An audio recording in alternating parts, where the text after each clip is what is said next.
Thank you for joining us for another episode of Dvar Malchus. This Parshas Vayakhel from the 25th Adar 5752. And to make a note, Vayakhel and Pekudei are usually read at the same time. This year on our calendar, they are read separately, but on their calendar layout, I believe they were read, as two separate Parshas. Okay, here we go on page 393. In the calendar layout of many years, Parshas of Vayakhel and Pekudei are read as one Parsha. In the calendar layout of this year, however, Vayakhel and Pekudei are two separate Parshas, and the explanation of this is in the service of man. The general service of man is in the words of our sages. I was created to serve my Creator and to accomplish that everything in the world serves their Creator now within itself. There are two manners alluding to the names of the Parshas, Vayakhel and Pekudei.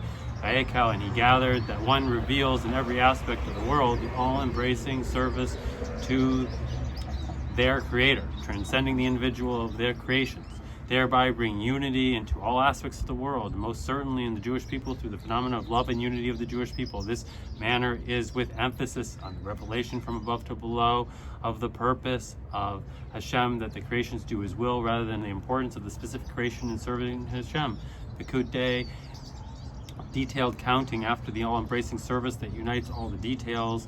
Indeed, one reveals in all details significant innovations of the unique, specific part in serving its Creator, and this is the innovation of the calendar layout of this year, in which we read the Parsha of Vayakhel in its own week and the Parsha of Pekudei in its own week, in which it is emphasized that the service of Vayakhel, revealing the all-embracing unity in the creation and the Jewish people, is a complete service on its own, and therefore it's not necessary to wait until one reveals it in every detail in the service of Pekudei.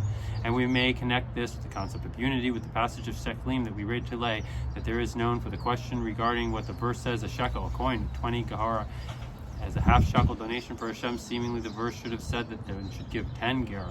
Why does the verse emphasize that one needs a specific, a half of 20 gera? And the explanation of a half shekel alludes to the service of uniting Jewish people, and therefore there is an emphasis that when a Jew is by himself, he is only half, and in order to be a whole shekel, he must unite with another Jew, including to unite with every single Jew of the Jewish people. And this is the fulfillment of the mitzvah, and you shall love your fellow Jew yourself as yourself, which your fellow does not refer to only as a Jew, only to a Jew that is close to him, rather even to a Jew that is found that is near the other end of the world.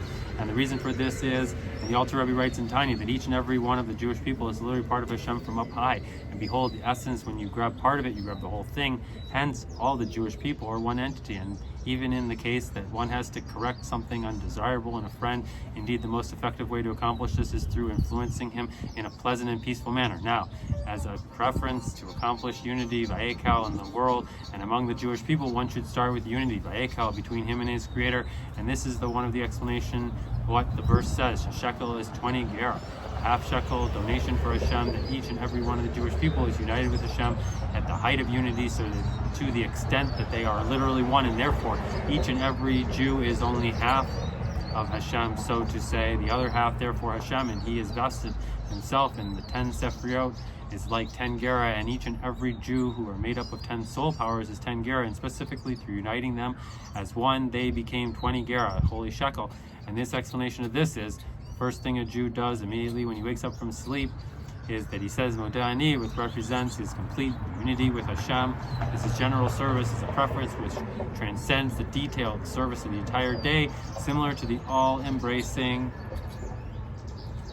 service of Vayakhel mentioned above. And this is also a meaning behind the precise wording of Modeh Ani Lefanecha, thank you, I am before you, in which we start the concept of thanks, not with Ani Lefanecha, I am before you. It would have seemingly made more sense for us to say, I, who stands before you, offers thanks, since the fact that each and every one of the Jewish people is united at the height of perfection, Ani Lefanecha, with Hashem, is most obvious, and it is unnecessary to emphasize this. Therefore, one starts the emphasis only in his service, Modeh, thankfully. And we may add that immediately when he wakes up from his sleep, includes also when the Rambam writes, asleep in the vanities of the time.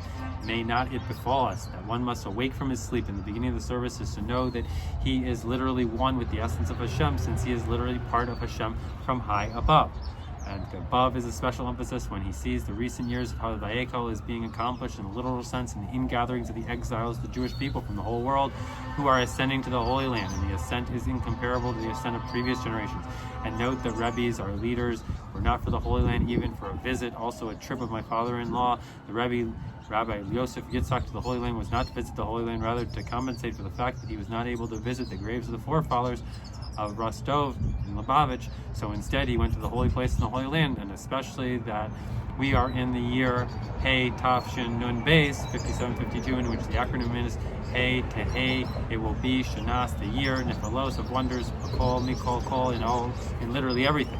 The practical lesson from the passage of Sheklim: we should add in giving of tzedakah, since regarding the giving of tzedakah there are several levels: a tenth, a fifth, or all that one has he will give for his soul. And to make a decision regarding all this already on this Shabbos, moreover to actually also begin on Shabbos, for example, through giving food and drink. Also regarding the manner of the gathering, regarding the manner of giving, there a lesson from the passage of Sheklim: giving the half shekel was the communal sacrifices.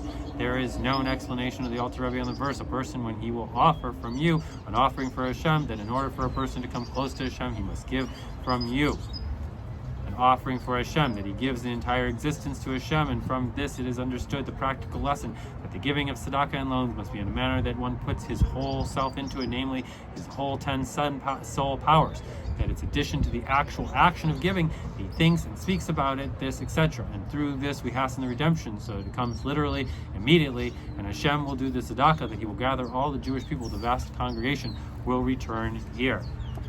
Azai, good bench, good Erev Shabbos. Thank you for being with us today and for watching another episode of Dvar Malchus.